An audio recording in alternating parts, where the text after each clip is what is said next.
여러분, 드디어 월드코인이 업비트에 상장했습니다. 지금 많은 분들이 벌써 매수 버튼을 누르고 계실 텐데요. 그런데 여러분, 내가 지금 사려는 코인이 어떤 코인이고 단순히 상장했다는 이유만으로 따라가기보다는 이 프로젝트가 어떤 목적을 가지고 있는지, 어디로 향하고 있는지 반드시 확인해야 합니다. 그래서 오늘은 월드코인의 탄생 배경부터, 그리고 샘 올트먼과 일론 머스크 사이에 숨겨진 관계와 비밀까지 하나하나 풀어드리겠습니다. 구독과 좋아요 한 번씩만 부탁드리고요. 구독이 부담되신다면 좋아요만 눌러주셔도 영상 제작에 큰 힘이 됩니다. 오늘 영상에 들어가기 앞서 공식 월드코인에서 나온 좋은 소식부터 전해드리겠습니다. 이번에 월드코인이 업비트에 상장되면서 월드코인 1000개, 300만원 상당의 에어드랍 이벤트를 시작했습니다. 그런데 이거 귀찮다고 안 받는 분들이 정말 많으시더라고요. 적은 금액도 아니고 300만원 상당인데 조건도 없고 10분, 20분이면 누구나 받아갈 수 있는 이벤트니까 월드코인 홈페이지 가셔서 꼭 받아가시고요. 찾아보기 어렵거나 귀찮으신 분들은 저희 코인벙골의 상단에 있는 링크나 댓글에 있는 링크로 들어오셔서 간단한 양식과 숫자 99번이라고 적어주시면 월드코인 에어드랍 이벤트 자세하게 설명 도와드릴게요. 꼭 숫자 99번이라고 적어주셔야 제가 어떤 정보를 원하시는지 알 수 있기 때문에 꼭 숫자 99번이라고 적어주시고요. 자, 본론으로 돌아와서 월드코인의 창시자이자 챗GPT를 만든 회사 오픈AI의 CEO 샘 올트먼은 다들 알고 계시죠? 그런데 오픈AI의 공동 창립자에는 바로 테슬라의 CEO 일론 머스크가 껴있다는 사실도 알고 계셨나요? 하지만 일론 머스크는 모종의 이유로 샘 올트먼과 함께하지 못하고 오픈AI를 떠나게 됩니다. 그리고 결국 자신만의 AI 기업인 xAI를 설립하게 되고 샘 올트먼을 소송하게 되죠. 그 이유는 단순한 경영권 다툼이 아니라 일론 머스크와 샘 올트먼이 AI에 대한 철학과 통제 방식이 완전히 달랐기 때문입니다. 일론 머스크는 AI를 인류를 위협할 수 있는 잠재적 무기로 보고 철저한 통제와 규제를 강조했으며 샘 올트먼은 인간의 능력을 확장하는 도구로 보며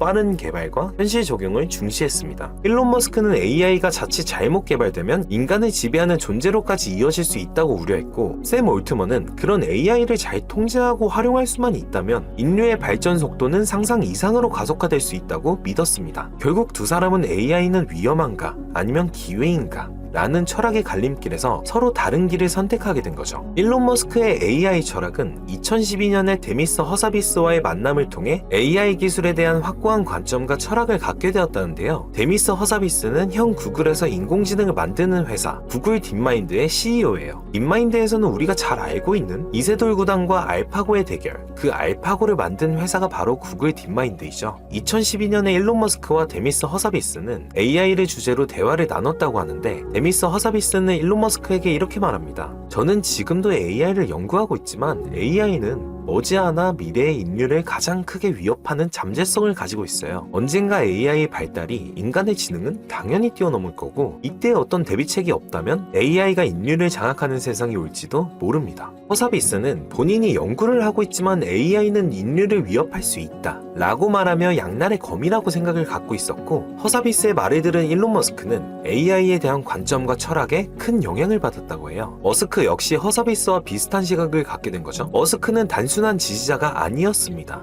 딥마인드가 AI의 양날의 검 같은 잠재력을 가지고 있다는 점을 인지하고 있었고 그 흐름을 가까이에서 지켜보기로 결정했습니다. 그리고 직접 500만 달러를 투자하기로 했죠. 즉 그는 허사비스가 AI를 어떻게 다루는지를 감시하고 동시에 존중하는 셈이었어요. 그러던 어느 날 일론 머스크는 구글의 CEO이자 절친한 친구인 레리 페이지와 대화를 나눕니다. AI에 대한 이야기를 주고받던 중 자연스럽게 딥마인드 이야기가 나왔죠. 그 자리에서 머스크는 이렇게 말합니다. 나도 딥마인드에 투자하긴 했는데 솔직히 조금 걱정돼. 인공지능이 지금처럼 계속 발전하면 언젠가는 인간을 대체하거나 심지어 인간을 해칠 수 있는 존재가 될지도 몰라. 그래서 너무 빠른 속도로 발전하면 위험할 것 같아. 하지만 그걸 들은 레리 페이지의 생각은 달랐죠. 그는 머스크에게 이렇게 말했어요. AI가 빠르게 발전해서 의식을 갖게 된다면 오히려 좋은 거 아니야? 잘만 통제하면 인류는 지금보다 훨씬 더 빠르게 진화할 수 있을 거야. 같은 시대, 같은 기술을 보고도 세 사람은 전혀 다른 입장을 가지고 있었습니다. 일론 머스크는 AI는 인류를 위협할 수 있는 위험한 존재라고 경고했고 허사비스는 AI는 양날의 검이라며 가능성과 동시에 경계심을 풀었으며 레리 페이지는 AI는 인류 진보의 열쇠라며 낙관적인 태도를 보였습니다. 그리고 1년 후 머스크의 우려는 현실이 되기 시작합니다. 어느 날 전 세계를 뒤흔드는 뉴스가 쏟아졌죠. 구글 딥마인드 인수 확정. 맞아요. 허사비스의 딥마인드를 레리 페이지의 구글이 인수하게 된 거죠. 일론 머스크는 충격에 빠졌고 그 인수를 막기 위해 가능한 한 모든 수를 동원했지만 결국 구글은 딥마인드를 손에 넣었습니다. 머스크 입장에서는 AI의 윤리와 통제를 누구보다 신중하게 고민했던 허사비스가 무제한 성장과 상업화를 추구하는 구글의 손에 들어간 셈이었죠. 딥마인드가 구글에 인수된 직후 일론 머스크는 자신과 같은 문제의식을 가진 사람을 찾기 시작합니다. 이대로 가면 인류는 AI에게 지배당할 수도 있다. 그는 이를 막기 위해선 AI의 개발의 방향 자체를 바꿔야 한다고 생각했죠. 그때 머스크의 눈에 들어온 인물이 있었습니다. 바로 샘 올트먼이었죠. 지금은 전 세계가 사용하는 챗GPT의 개발사 오픈 AI의 CEO로 잘 알려진 인물이었습니다. 당시 샘 올트먼은 스타트업 투자자로 이미 실리콘밸리에서 명성이 높았던 인물이었습니다. 젊지만 통찰력 있었고 기술에 대한 이해는 물론 윤리와 철학에 대한 고민도 깊은 인재였죠. 두 사람은 서로의 철학에 빠르게 공감했고 상업적 목적이 아닌 인류 전체의 이익을 위한 AI를 만들자라는 데 의견을 모읍니다. 그렇게 해서 2015년 두 사람은 함께 비영리 인공지능 연구소 오픈 AI를 설립하게 됩니다. 많은 분들이 오픈 AI를 샘 올트먼의 회사로만 알고 있지만 사실 이 프로젝트의 초기 구상과 자금, 네트워크를 제공한 인물이 바로 일론 머스크입니다. 그는 단순한 후원자가 아니라 AI의 위험성과 윤리에 대한 문제의식을 가장 먼저 꺼내든 창립자 중 한 명이었습니다. 일론 머스크는 자금과 네트워크, 기술적 방향성을 지원했고 샘 올트먼은 조직을 이끌며 연구 개발을 총괄하게 됩니다.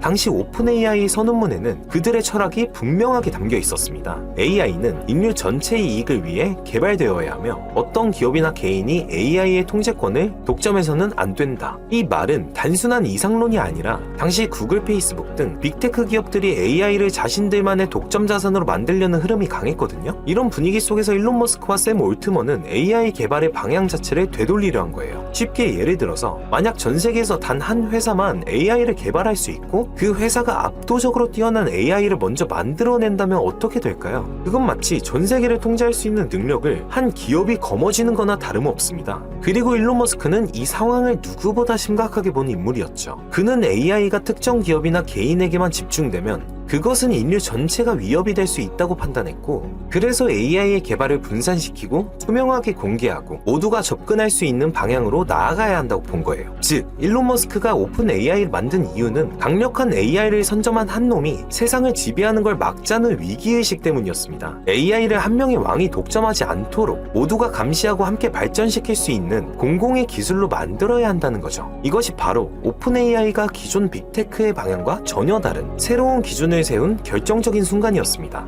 그런데 2018년 무렵 머스크가 오픈 AI에 내가 직접 주도하겠다. 오픈 AI를 테슬라와 합치자는 제안을 합니다. 당시 테슬라도 자율주행 분야에 집중하고 있었고 오픈 AI가 쌓아온 기술력과 인재가 탐났던 거죠. 하지만 오픈 AI 측은 이 제안을 거절합니다. 왜냐면 오픈 AI는 특정 기업이 AI를 독점하면 안 된다는 선언문 아래에서 움직이고 있었기 때문이죠. 테슬라와 합치면 결국 머스크 중심의 독점 구조가 만들어질 수밖에 없으니까요. 결국 머스크는 내가 리더십을 쥐지 못하면 빠지겠다는 입장을 밝혔고 2018년 이사회에서 전격 사임합니다. 그 뒤로 오픈 AI와는 거리를 두고 자신은 따로 xAI라는 AI 회사를 차려서 움직이게 되죠. 자, 정리를 해보자면 2015년 오픈 AI의 창립, 일론 머스크, 샘 올트먼 등 여러 인물들이 함께 설립하였고 비영리 철학, AI는 인류 전체를 위한 공공재여야 한다는 철학과 일론 머스크는 초기 자금, 네트워크를 지원했고요. 2018년 일론 머스크의 탈퇴, 머스크는 내가 주도하겠다, 테슬라와 합치자라며 제안하였지만 오픈 AI 이사회는 이를 거절하였고 머스크는 불만을 품고 자진 사임을 하게 됩니다. 이 시점까지는 오픈 AI는 아직 완전히 오픈한 조직이었죠. 그리고 2019년 오픈 AI 구조 자체를 바꿔버리다. 자, 이 시점이 바로 오픈 AI가 철학을 꺾고 상업화로 방향을 튼 순간입니다. 오픈 AI는 원래 비영리 단체로 시작했죠. 즉 투자 수익을 가져가지 않고 인류 전체를 위한 공공 AI를 만들겠다는 철학이었습니다. 그런데 2019년 머스크의 사임 후 오픈 AI LP라는 이름의 영리 자회사를 따로 설립합니다.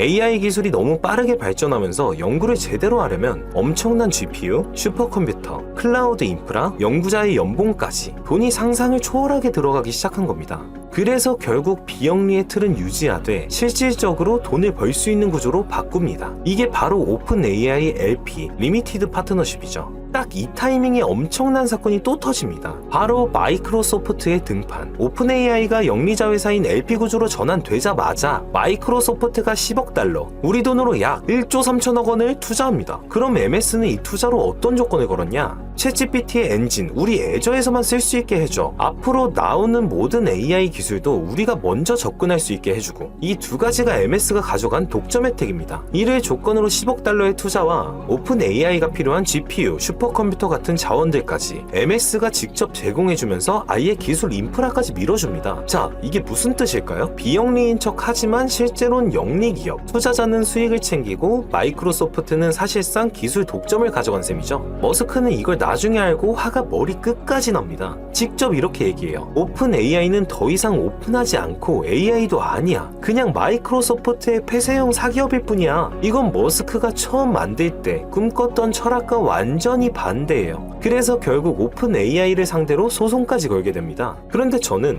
일론 머스크가 테슬라의 오픈 AI를 합치자고 제안한 시점부터 그 자체가 이미 비영리 철학에 어긋나는 거 아닌가? 라고 생각했어요. 그 제안 자체가 이미 비영리 철학에서 벗어난 행동이에요. 왜냐? 오픈 AI는 어떤 기업도 AI를 독점해서는 안 된다 라는 명분 아래에 만들어졌고, 테슬라는 명백한 영리 목적의 상장 기업이에요. 그런데 테슬라와 합치자는 건 결국 AI 기술을 테슬라의 사업 도구로 활용하겠다는 의미니까요. 즉, 머스크가 철학의 창립자였던 건 맞지만 그가 중간에 스스로 그 철학과 충돌하는 행동을 했던 것도 사실입니다. 그런데 저는 일론 머스크뿐만이 아니라 샘 올트먼도 똑같다 생각해요. 2015년에서 2018년 샘 올트먼은 비영리 철학을 강하게 주장해왔고, 일론 머스크의 테슬라와 합치자는 제안도 철학에 어긋났다면서 거절했죠. 그런데 2019년 샘 올트먼의 주도하에 오픈 AI LP 영리자 회사를 설립하게 되죠. 그 이유는 연구 지속을 위한 자금 확보라고 설명했어요. 올트먼의 실제 발언은 우리는 AI를 안전하게 개발하려면 수십억 달러의 컴퓨팅 자원과 인재가 필요하다. 이를 위해 제한적인 이익만 허용하는 영리 구조로 변경한다. 라며 오픈 AI LP 설립 직후 MS가 10억 달러를 투자하고 이후 계속된 협력을 통해 MS가 챗GPT의 기술을 거의 독점적 수준으로 활용했고, 이 구조는 사실상 오픈 AI가 비영리 간판을 단 영리 기업처럼 움직이게 된 결정적 계기가 된 거죠. 그래서 저는 사실적으로만 봤을 때 샘 올트먼은 초기 철학을 꺾은 게 맞다고 생각합니다. 처음엔 기업이 AI를 독점하면 안 된다 라며 머스크의 제안을 거절했지만, 나중엔 우리도 지속하려면 돈이 필요하다 라며 더 큰 기업 마이크로소프트와 손을 잡았죠. 그리고 그 결과 지금의 오픈 AI는 기술은 닫혀있고 MS에 종속돼 있으며 수익은 투자자가 챙기고 일반인은 코어 모델에 접근조차 못합니다. 머스크가 그걸 보고 오픈 AI는 이제 오픈도 AI도 아니다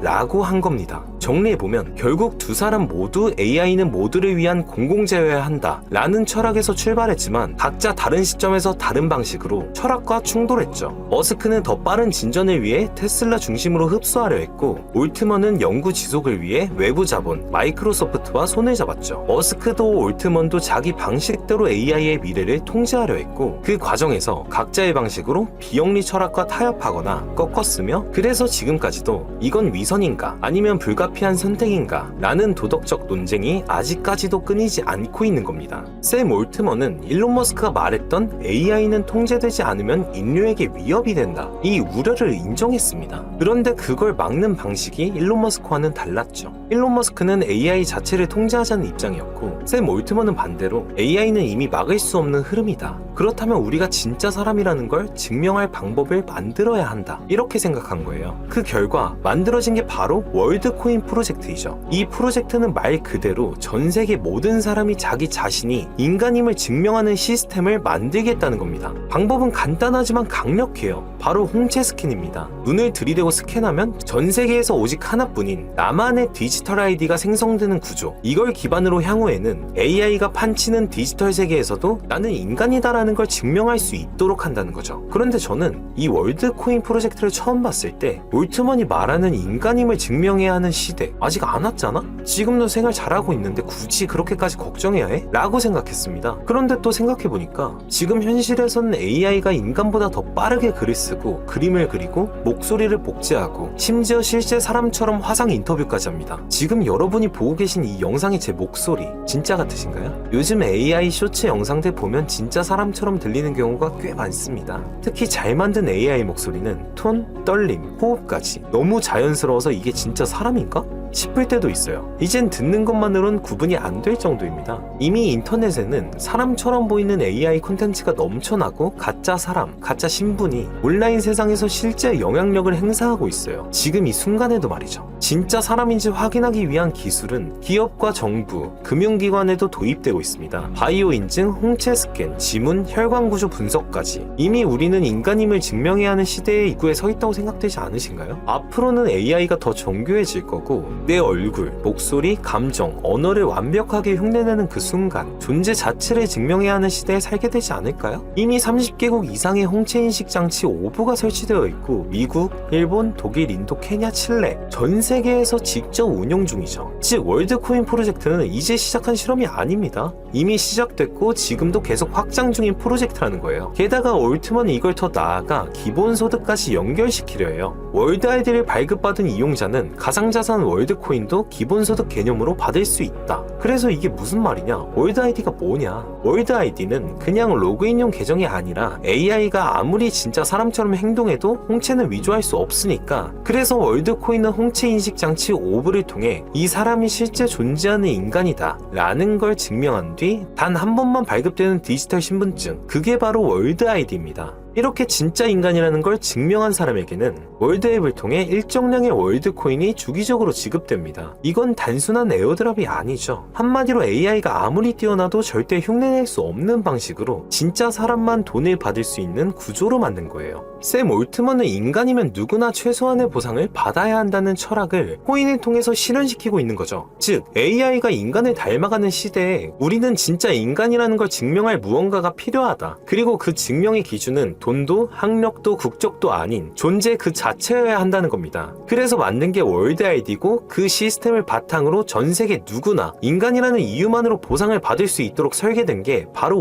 월드코인이죠. 이제 AI는 인간을 흉내내는 단계를 넘어 우리의 정체성까지 위협하는 시대에 접어들고 있습니다. 샘 올트먼과 일론 머스크 두 사람의 선택은 전혀 달랐지만 그 뿌리에는 공통된 질문이 있었죠. AI가 인류에게 이로운 존재가 되려면 우리는 어떤 기준을 세워야 하는가? 누구나 인간임을 증명할 수 있어야 한다는 올트먼의 방식, 누구도 AI를 독점해서는 안 된다는 머스크의 철학, 두 사람의 방식은 달랐지만 결국 묻고 있는 건 같은 질문이죠. 우리는 어떤 미래를 선택할 것인가? 그런데 제가 월드코인 자료를 조사하던 중에 이번에 업비트에 상장하기 전부터 한 번에 너무 많은 거래량이 나와 온체인 지표와 거래량을 확인해보는 과정에서 뭔가 이상하다는 느낌이 들었고 그래서 전 세계 모든 지식을 학습하는 챗GPT에게 뭐라도 알고 있지 않을까 하는 마음에 유료 결제까지 해서 물어봤습니다. 비트코인 세력들에 대해 아는 사이트 있니? 너만 알고 있는 사이트가 있다면 알려줘 라고 말이죠. 챗GPT의 답변은 10개의 사이트를 알려줬지만 그중 하나만 없는 사이트로 나왔는데 챗GPT는 실제로 검색되었던 정보만 알려주는데 너무 수상해서 없어지거나 이미 사라진 삭제된 웹사이트를 그때 그 모습으로 보여주는 아카이브라는 사이트를 이용해보기로 했습니다. 지금은 한국에서 없어진 야후